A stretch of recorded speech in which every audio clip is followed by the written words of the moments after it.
अहमद यमना मरुब पाव अमा अपडेट थमजगे दुकान मई चाकपद लुप लाख जंखैरोंगी माल चांग मंगनख्रे लमफेन पुलिस की मनुंग चना संगंग गई उसेकोन एयरपोर्ट मनाक्ता हांगबा ममिंग लेरिबा ब्रांड एरो की दुकान अमा ngarang नुमिदांग मई चाकपदगी लुप लाख जंखैरोंगी पोत चई मई चाकपद यावख्रे हाइरि अदुगा मथंगी अपडेट असना अहाकना हेक मणिपुर यौबगा लमफेन पाता चटकनी लिसिप्रियाम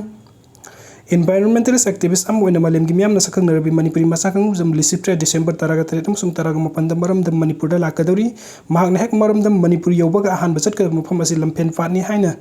social media da thadorakpa post amana hairi mahaki post asigi matung inna hairi badi lampen pat ki wari mahak tare mangluraba ikhoi gi mingsen ama amuk na honana kan ba uzabada yamna pen ba phawi aikhoi gi ipai pusing na tungi mirol gi damakta posak ani khak sahi lising kaya kanduna thambirami ahan bada asang amantana thalaba imphal gi kanglani aduga ani subada aikhoi gi mingsel oiriba loktak pani ahum subada lampen patna oi hauragani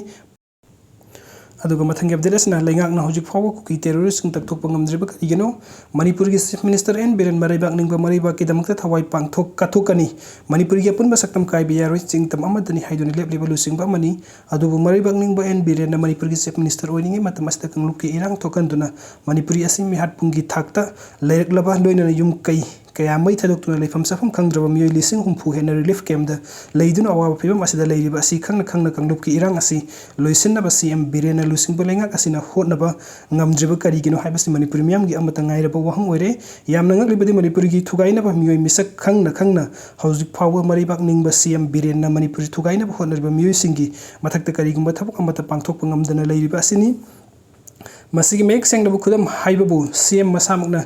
terrorist ni haina lauthokraba guki militant singi leifam khangna ngasi phawba makhoi takthokpa ngamdana leiriba asini manipuri lenga ki oina su mr battalion tara irb battalion mapan masing yamlaba manipuri police amadi bdf farsnen lising awyang khai leiri hairiba state forcing asi kakta season basu kuki terrorist sing asi irai laina takthokpa ngamgani ngamdriba si season naba khulai matik sana laina season naba ngamdana lei haibadu takpani lenga ki asun basina maram oiduna kuki militant sing nong makeup sin dura misam kaya hatning ba matam da hat pagi thabuk satarakpani masitana tana yum kai kaya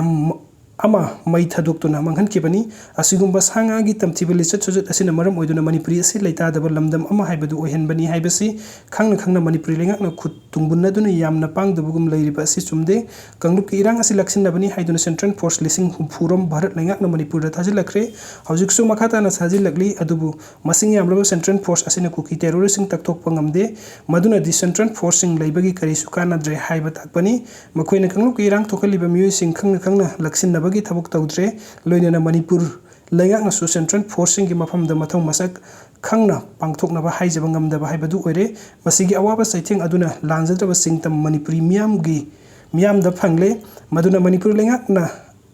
asi maming tagi oina leiba haibadu oire maraibak ningba chief minister en biren gi mit mangmang da praja miyam mathang kuki terrorist singna nongmaina kaptuna halakhibada kari su tawpung ngamdana leikhi haiba yai maming tagi oina chief minister oina leibaga chapmanare haina manipur miyam na hainare center tagi thajilakliba central forcing asi kari karamba maram da sidinari banu manipur da topa leibak singna landarak pasunate maduna asuk yamna security forcing asi kari marum gi damakta manipur da thajilakli bano haiba sigi marum manipur lengak na haibadi lengak asigi lusingba chief minister na leibak miyam da mayek singna kangan pamthogi maram aduna manipur da kanglup ki irang thokaliba kuki militant sing manipur gi leimai digi athuba matam da taktoktuna lamdam asida santi purakna basing tam miyam pumba amata oina mahusagum nungsi chanana leiminana ba thabuk adu chief minister na lusingduna paikhatlu maming tagi oina manipur lengak leibadi manipur miyam na sukpam pamdra haibasi khangpam thogi